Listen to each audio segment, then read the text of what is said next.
Yung may fall. Na peke. Wala hindi na. Ito oh. Manok. Pwede na rin tayo nahuli ng manok. Oh, pwedeng tinola to. Oh. Tinola.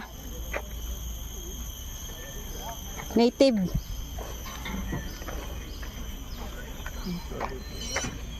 Ano? Kinakain.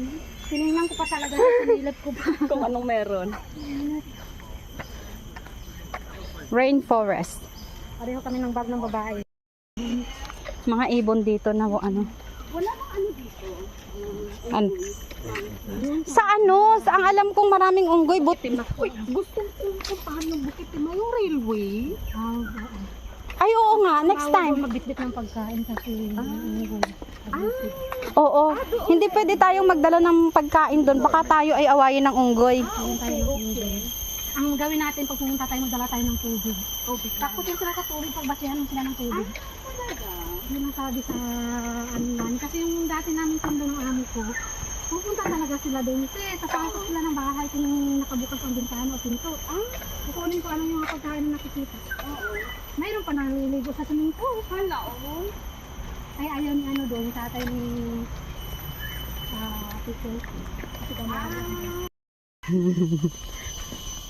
Grabe yung mga kuliglig dito, no? Para talagang nasa ano ka eh. Nakaya kami na ng tubig mo. Di ba, maya na? Tapos mo na yung taxi. Ininom ko na para...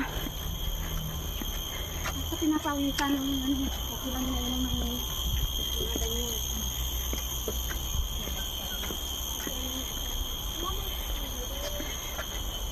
Alam mo tong mga puno na to?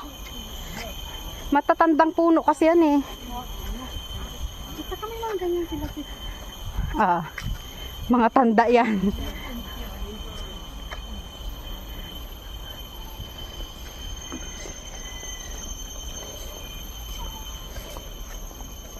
Ito yung fountain.